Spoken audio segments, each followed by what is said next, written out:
Welcome to the Tip Channel. That is perfection. Hello. Welcome back to the Tip Channel. I had a client approach me and say, Dawn, I want a huge island, but I want it on casters.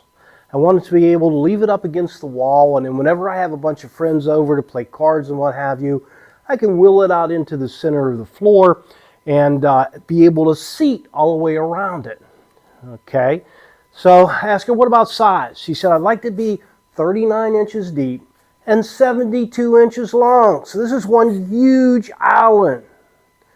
So I asked her, what height do you want it to be? I wanted it high bar, so I used a big bar stool, just like going into a beer garden. Like, okay, so now we're at 42 inches high. This is the same height that you're seeing right now. Now, I'm 6'1", I think. They say you get shorter as you get older, maybe. Anyways, here's our problem. The problem is if we allow a 10-inch overhang all the way around, what's that leave us with? That leaves us with a cabinet 52 inches long and 19 inches front to back. So once we put casters on it, our caster's center of line to center line is only 15.5 inches. What's going to happen? The minute somebody starts to push this thing around, it's going to tip over and it's going to hurt somebody. That's where I sort of draw the line. It's like, no, that can't be done, not like that. I said, what about something that we just do screwed to the floor, right in the middle of the floor, leave it there all the time? She's like, no, I don't want that. She says, I like the nice open space of the kitchen. I'm like, okay.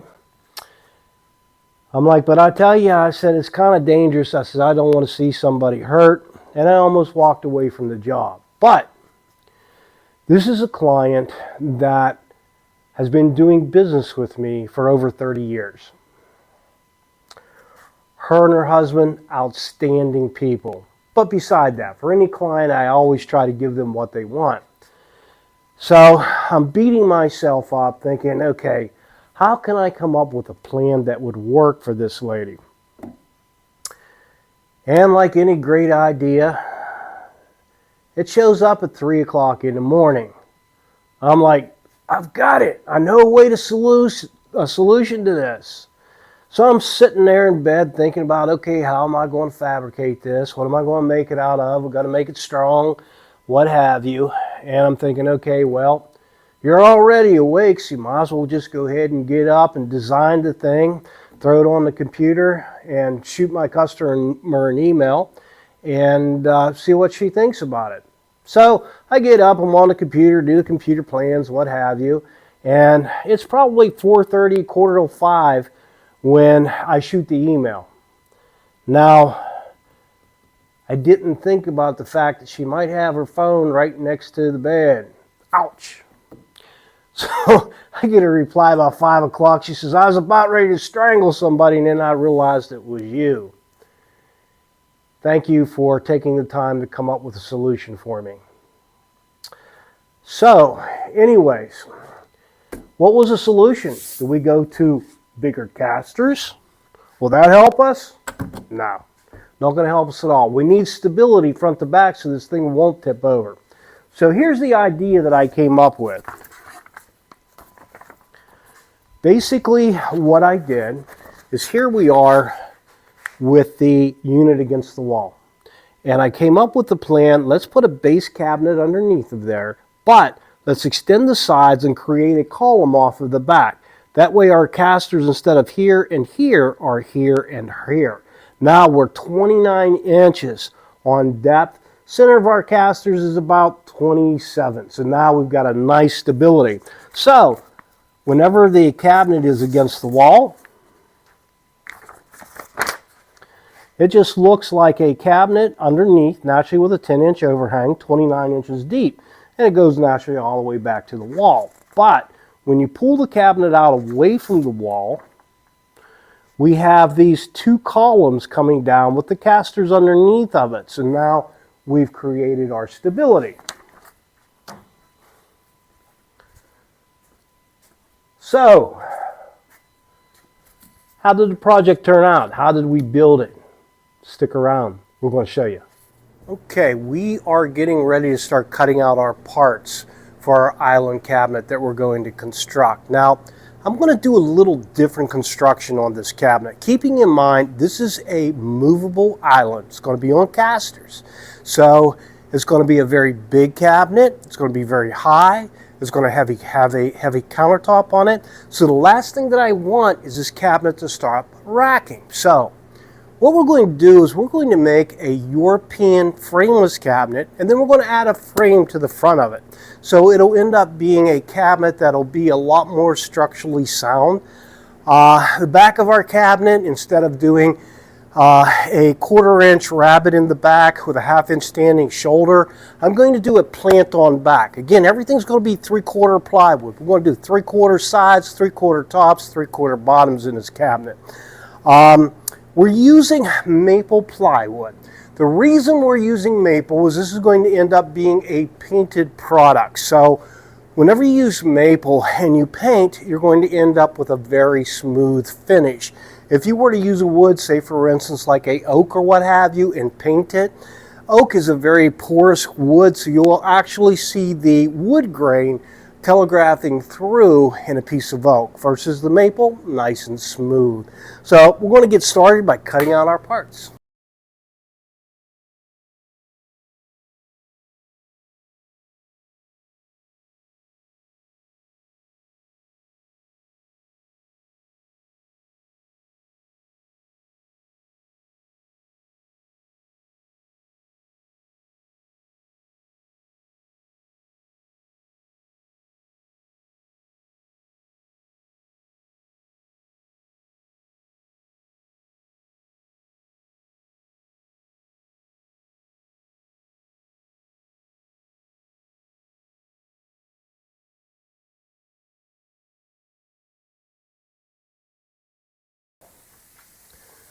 We have all of our parts cut out for the cabinet. And I know you're thinking, man, that's a lot of parts for one cabinet. Yeah, it is. But our next step of what we're going to do is called edge banding. And what I'm talking about, we have plywood shells that the front nose is going to be shown. So we need to edge band that so it's a nice finished look. Some of our side panels are going to be exposed on the back. When it's pulled away from the wall, those will be exposed. So naturally we need to edge band it as well. A little skirt to do, needs some edge banding. Anyways, what we'll be using is a 3/4-inch maple edge band. I have a machine that puts the hot melt glue on, routers it, trims it all one shot, comes out the other machine. It's almost done.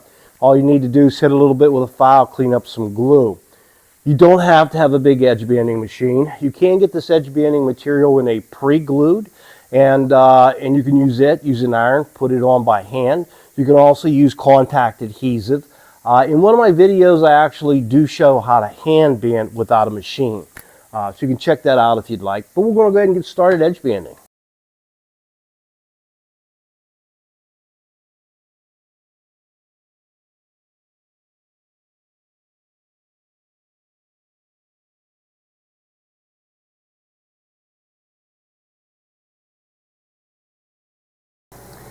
Here we have the frame for our cabinet. Now I'm going to be using Kreg pocket screws in order to put this together. But before I do that, I'm taking the time to mark the layout of where I'm going to put some additional bracings in. Now, typically the Kreg joint is so strong you never have to worry about it. But this is going to be a cabinet that they're going to be pushing and pulling on. I don't want to have any problems with this frame. So I'm adding some additional metal brackets to the back side. I'm going to go ahead and mark out where those are at, and be careful whenever I drill my holes for my Kreg pocket screws that I don't hit in the areas that the holes for the screws for the brackets are going to be. Whew, that was a lot.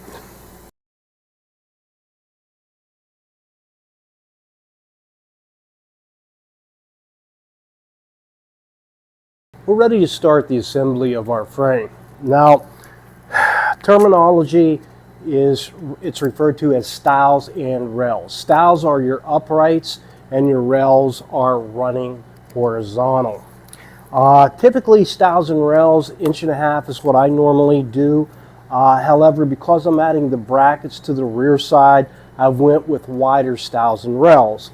I normally do 2 pocket holes in a joint with the glue. Again, keeping in mind, any good cabinet maker will tell you it's not the screws, it's not the nails that holds the joint together, it is the glue. So we'll be using a normal water-based Elmer's glue for the joint, and you'll notice that I'm wiping the excess glue off. Now I've taken the time to sand my frame before I assemble it, so naturally I can do all my edges and what have you. But 2 things. Whenever we wipe off the glue, we're doing that because if we're staining product, stain is not going to stick to glue.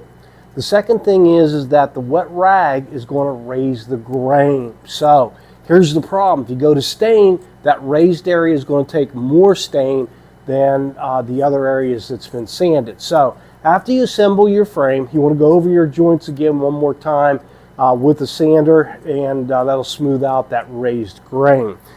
For the assembly, first of all, you don't need to invest into the expensive air machine that you see me use for the Kreg.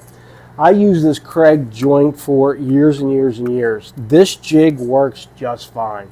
It'll do exactly the same thing, only naturally you're doing it by hand.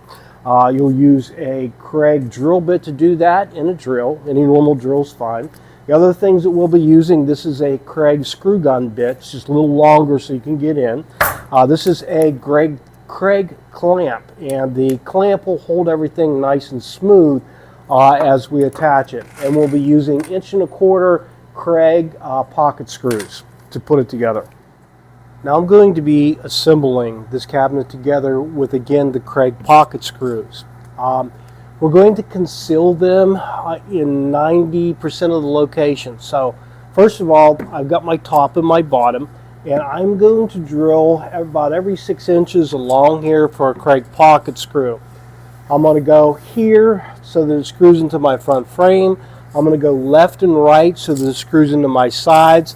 And then I'm also, because I'm putting a plant on back, I'm also going to drill along here for my back. Now, I'll be doing 2 more pocket holes in 2 more sides. And what I'm talking about is, for my face frame, it'll be anchored on the top and bottom by my top and bottom. But on my cabinet sides, I'll go on the inside of my cabinet and I'll drill a couple of holes there. We'll be inserting the Kreg pocket hole screws there, and then there's a couple of little plastic caps that cover up those screws. But this will anchor everything really nice and tight together again. Next up is line boring. Now this is a Ritter line boring machine. This has 46 drill bits in that'll come down on one shot and drill the side of the cabinet for adjustable shelves. Now you don't have to have this.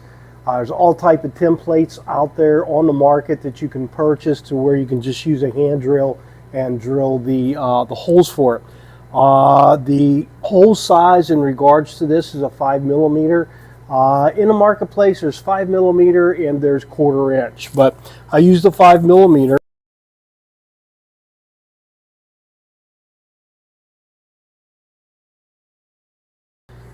Okay, so everything has been machined.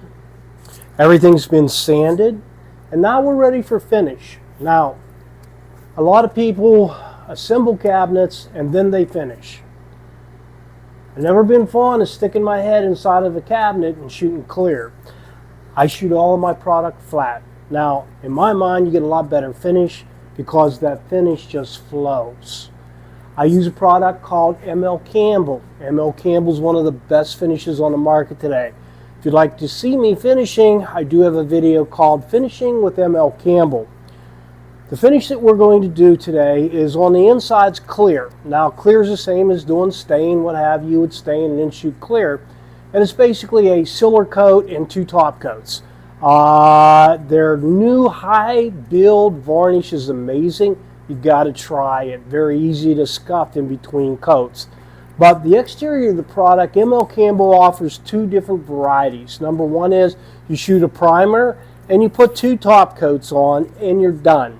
The third is you do a primer, 2 top coats, and then you put a clear on top of it. Now, shooting the clear on top also gives you a little more control in regards to the sheen that you're looking after.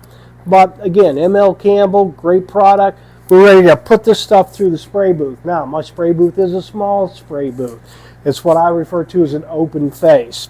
How I'm able to get the amount of product through it all at the same time is that I have 6 rolling tables. I'll roll a table in, I'll shoot, I'll roll it out, bring another table in, shoot, roll it out, etc., etc., etc., etc.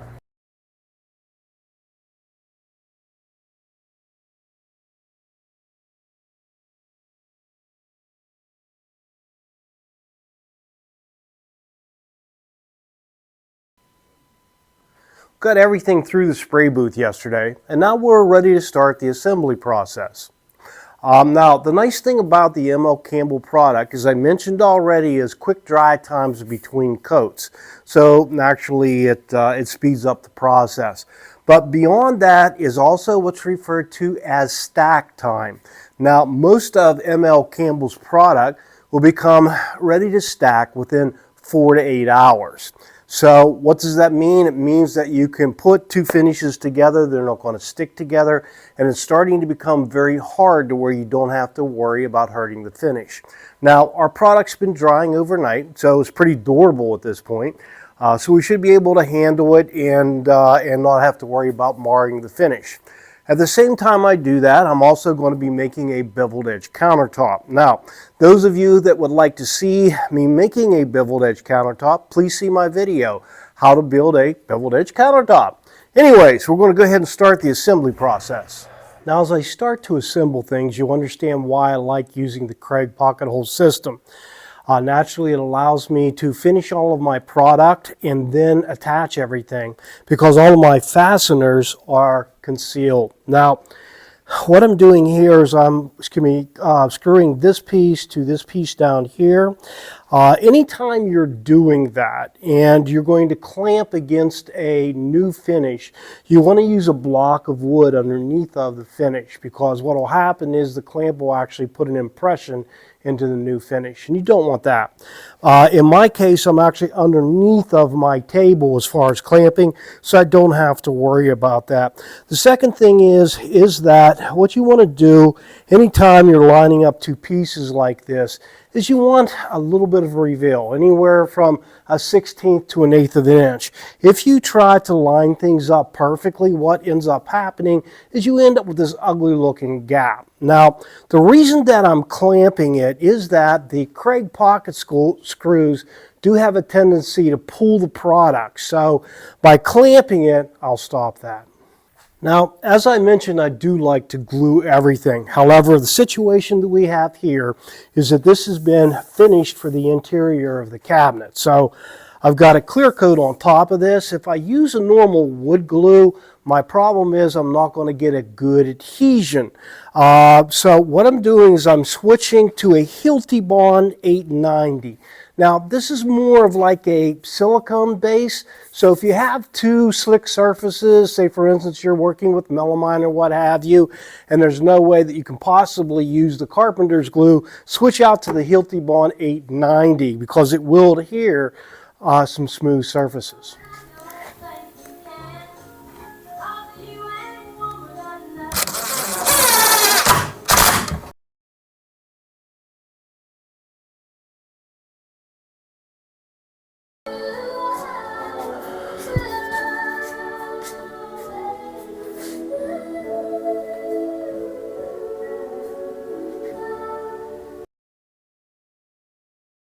Everything's constructed other than the face frame. I'll put it on last.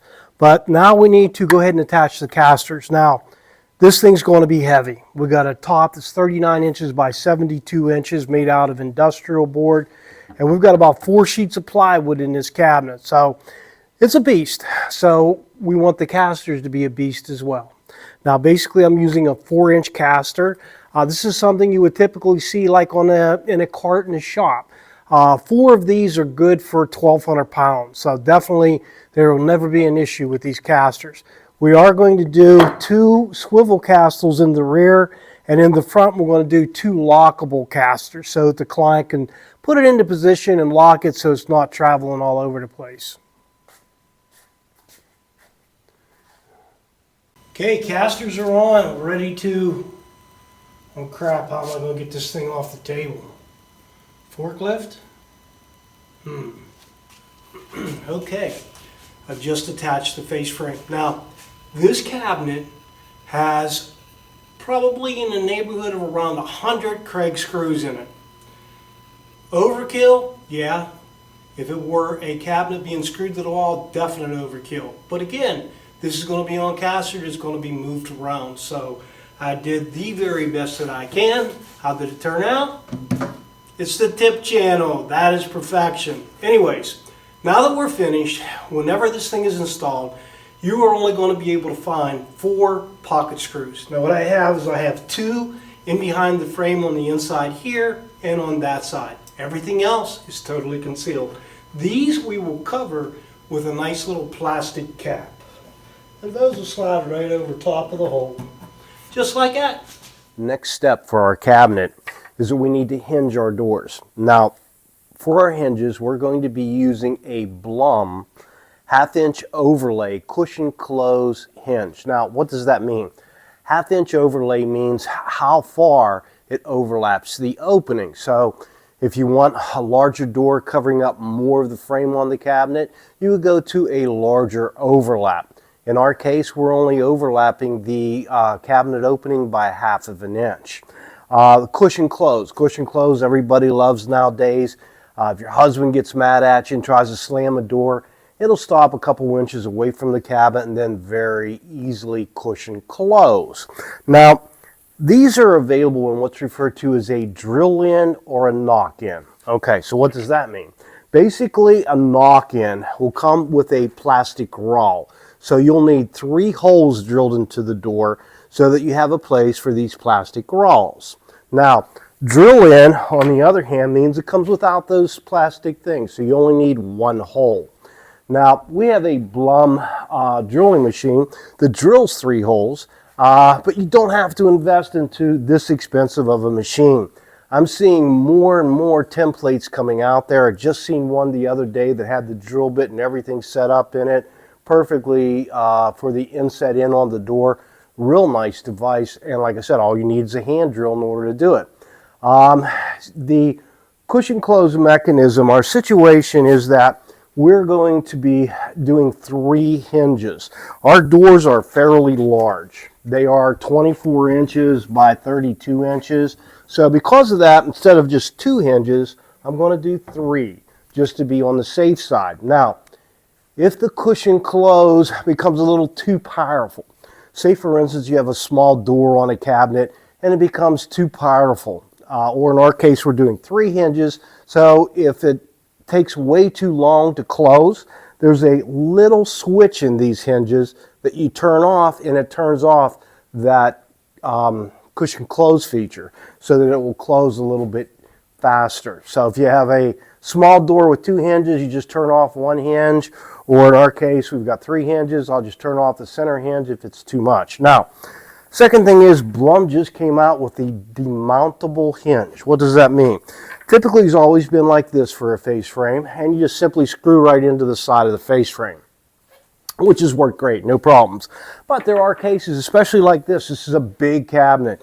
We've got to fumble our way through doorways and what have you. I don't want to take a chance in scratching the doors that I just painted. So the demountable feature means that there is a little lever right here on the back of the plate.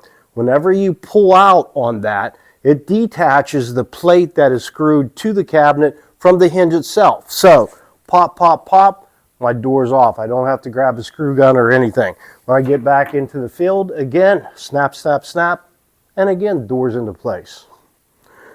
All right, so we want to go ahead and drill that. Now, as I mentioned, this will come down and drill 3 holes into the board all at one time.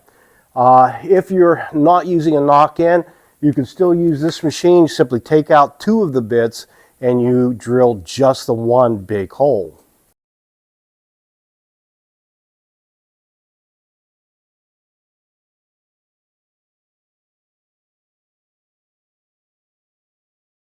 The doors that we've chosen for our cabinet are manufactured out of a product called MDF. What does MDF stand for?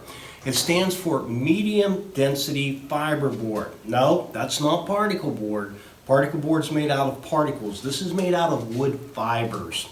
The advantage to this product is that it's very, very dense. It's got about a 45-pound density to it. So no problems with any warpage and what have you. I know you're thinking, well, gee, he just built the best cabinet possible. He used all 3/4 inch thick plywood. He went way overkill on the amount of Craig screws that he put into it. He put the additional brackets in. Why is he switching to MDF? Well, here's the reason. Basically, with wood, whenever, say for instance, we're doing our rough cut lumber, planing and what have you, coming straight from the kilns, what we're looking for is about a 5 to 7 moisture content. Now, wood's very acceptable to humidity levels in a home. So naturally, with our rising energy costs, people are thinking, well, gee, I'm not going to run the air conditioner as much. So the humidity level goes through the roof. So naturally, a solid wood door is going to be affected by that, and it's going to start to swell. Now, in the wintertime, just the opposite. A person's running a furnace, they don't have a humidifier on their furnace, so they're baking the moisture content out of wood. So, with a painted product, the problem is that you will start to get some hairline cracks with solid wood. And what I'm talking about is naturally there's a seam right here, so as that wood starts to expand and contract, you're going to get a hairline crack. It's never going to be solid like this again. A center panel, even if you're doing a flat panel and you do what's referred to as a reverse G-cove, meaning that the center panel will be made out of solid wood. It'll be raised on the inside of the door instead of the outside of the door to give you that flat panel look, but still a solid wood door. Now, center panel of the door is made out of like 3 to 4 inch strips. What they'll do is they'll turn the growth rings of the tree in one direction, and then the next piece will be in the opposite direction. That stabilizes the panel, and then naturally your stiles and rails at the bottom also help against warpage. Again, those 3 inch strips, you can actually get a hairline crack right in the center panel of your door as well. So for a painted product, MDF definitely should be your choice. It's going to be a lot more stable. You're not going to get a call back from a client a year or two later and say, hey, I got this crack in my door. What's going on? Well, did you have a humidifier on your furnace? Did you run your air conditioner? Those type of things very quickly will show up on a solid wood door. So what if somebody says, gee, I don't like the casters? Well, I've come up with a solution for that as well. I've got a right-hand skirt with a magnetic catch in the rear of the cabinet, 2 magnetic catches on the rear of the front skirt. I simply put this into place.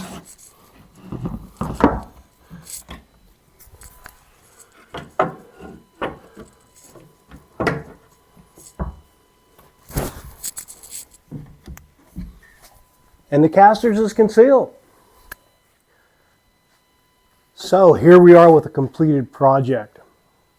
We achieved what the client was after. We have a 10-inch overhang in front of the cabinet. We have a 10-inch overhang on the sides. And we have a 10-inch overhang in the rear, only obstructed by a couple of columns. How stable is it? Very stable. This is not going to fall over and hurt somebody. We put 4-inch industrial casters on here, so it's going to move very, very smoothly. So, how did our project turn out? This is the tip channel. That is perfection. What? It ain't cocky if you back it up. I hope that you found this informative. And if you did, please like and subscribe, and have a great day.